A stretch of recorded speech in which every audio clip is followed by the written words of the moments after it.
Welcome to the Danger Zone. In my last episode of the Forgotten First Appearances, I covered 5 of Batman's most iconic villains. This time, we're flipping the script. Today is all about the Forgotten First Appearances of Batman's allies. The lineup includes Dick Grayson, Commissioner Gordon, Alfred Pennyworth, Barbara Gordon, and Kathy Kane. No more stalling, let's get into it. Dick Grayson is arguably the most famous Batman ally of all time, the hero behind both Robin and Nightwing, and the reason the dynamic duo became a thing in the first place. He made his debut in Detective Comics number 38 in 1940, exactly 11 months after Batman himself first appeared. The young Dick Grayson travels and performs with his parents as part of Haley's circus, where the family works as trapeze artists.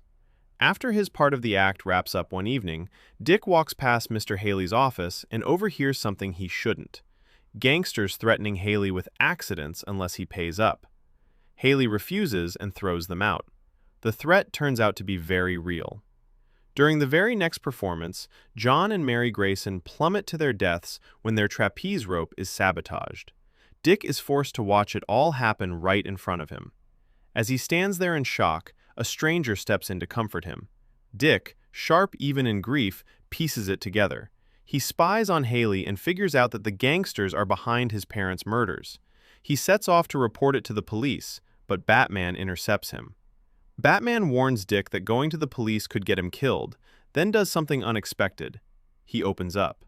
He tells the boy that a criminal took his parents too. That moment of honesty is all it takes. Dick commits himself to training under Batman, and before long, he's suiting up for the first time as Robin, the boy wonder. Months pass. Dick goes undercover as a street kid selling newspapers, and history starts to repeat itself. A pair of criminals shake him down for money, the same way they once threatened Haley. The moment they walk away, Robin tails them to a mysterious house, where he overhears a gangster boss ordering his men to step up their operation starting the following night. Dick races back to tell Batman. The next evening, Batman hits a gambling house owned by the crime boss, a man named Zuko, and starts tearing through his operation. When word reaches Zuko, he goes to handle things personally. Robin seizes the moment, slipping into Zuko's car to follow him. Zuko and his men are moments away from blowing up the top of a building when Robin intervenes. He charges straight into the fight against armed, dangerous criminals. And just when things go south and it looks like he might share the same fate as his parents, Batman arrives. The dynamic duo's plan comes together. Batman gets one of Zuko's henchmen to sign a full confession, but Zuko isn't about to let that stand. He shoves the man off the rooftop to silence him for good. What Zuko doesn't know is that Robin had his camera ready. The attempted murder is captured on film. Days later, Dick Grayson finally gets justice for his parents. And rather than walk away, he makes a choice. Robin is here to stay. Alfred Pennyworth is comics' most iconic butler, but he's so much more than that. He's a former soldier, the man in the chair, and a father figure to the Dark Knight himself. So how did this legendary character make his entrance into the world of comics? That debut came in Batman number 16, published in 1943. We first meet Alfred aboard a boat bound for Gotham City, talking to himself about arriving 2 years late to fulfill some unspecified obligation. He barely has time to find his sea legs before 2 criminals attempt to hold him up, a decision they quickly regret. Alfred handles himself with surprising ease, and the whole stick-up is over before it really begins. Batman and Robin spot the confrontation and rush in to help, but by the time they arrive, the crooks have already slipped away. Alfred, grateful for the attempt, offers his assistance to the dynamic duo as a token of thanks, then heads off to take care of some business first. That business turns out to be showing up at the door of Wayne Manor. Alfred introduces himself to Bruce Wayne and Dick Grayson, explaining that his father, Jarvis, served as butler to Bruce's father for many years. On his deathbed, Jarvis made Alfred promise to travel to America and follow in his footsteps. Things escalate quickly when the gang of criminals from earlier tracks Alfred down and breaks into Wayne Manor. Their leader gives the order to kill him. Bruce and Dick slip away and return as Batman and Robin to intervene, but when Alfred goes to check on them, he finds their rooms empty. The remaining criminal circles back for another attempt on Alfred's life, but Alfred puts him down without much trouble, and in the process of that scuffle, he stumbles onto something that changes everything: the Batcave. Rather than running, Alfred does what Alfred does. He goes in. He finds Batman and Robin captured and frees them.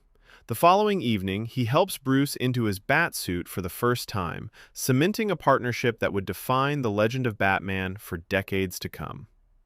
Jim Gordon's debut is short and sweet, but that's not his fault.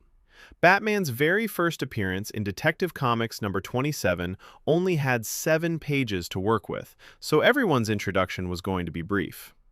Gordon is introduced as the police commissioner, sharing a casual evening with his socialite friend, Bruce Wayne. The two are just hanging out when Gordon gets the call. There's been a murder, and he has to go. Classic cop problems, but instead of leaving him, he takes Bruce with him. As the night unfolds, Batman works the case and solves the crime. Then the next day, Gordon catches up with Bruce again and fills him in on everything that went down. The mysterious figure who cracked the case, this so-called Batman. He's clearly impressed, maybe even a little rattled.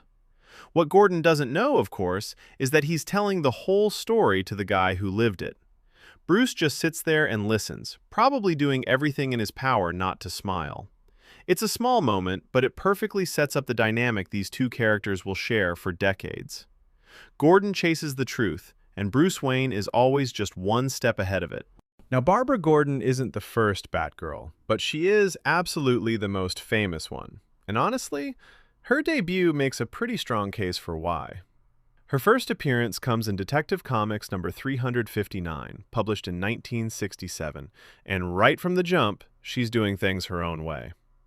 The story opens at the Gotham City Library, where Barbara, a librarian with a PhD from Gotham State University, by the way, is putting the finishing touches on a costume she made herself. Not handed down, not borrowed, an original creation. She's heading to a policeman's masquerade ball, and she decided to show up as Batgirl. She never even makes it to the party. On her way there, she spots Bruce Wayne getting jumped by none other than Killer Moth, and without a second thought, she jumps in. No training montage, no mentor, no permission. Just a woman in a homemade costume deciding that right now is the moment. And here's the thing, she holds her own. Barbara is a judo expert, and she puts that to use immediately, going toe-to-toe with Killer Moth's goons and doing a genuinely impressive job of it. She's even throwing out quips while she fights, which, yeah, she fits right in with this family. She only starts to get overwhelmed when Killer Moth himself turns the pressure up, and that's when Batman swoops in to assist. But let's be clear, she wasn't floundering, she was competing. The story continues into Part 2, where Barbara, now keeping herself in fighting shape and clearly not treating this as a one-time thing, goes back on the offensive against Killer Moth. And if you thought Batman and Robin were going to welcome her with open arms, not exactly. They actually grab her mid-fight to stop her from, quote, spoiling their plan. She showed up, held her own, and still got benched. That woman's first appearance wasn't a slow burn. She hit the ground running. Before Batman and Robin could even spring into action, she was already there. By the time the dynamic duo moved in on the criminals, Batwoman had them cuffed and was halfway out the door. From the jump, she made a habit of saving Batman, something the Dark Knight was not happy about. That woman is eventually revealed to be Kathy Kane, a former trapeze artist who recently inherited a massive fortune, and she's putting every penny of it toward her fight for justice. Things get interesting when Bruce Wayne receives an invitation to one of Kathy Kane's parties. The two meet face-to-face, no Batsuits in sight, and manage to strike up a conversation until they both spot the bat signal cutting through the sky. Duty calls.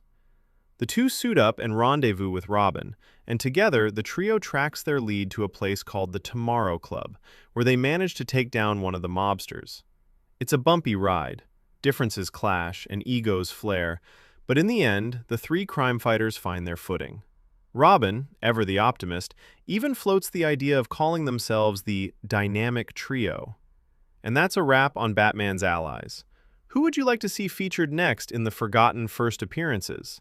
Let me know in the comments below, and don't forget to like, subscribe, and hit that notification bell so you never miss an episode. Until next time, good morning, good afternoon, good evening, or good night. Take care, everyone. Goodbye.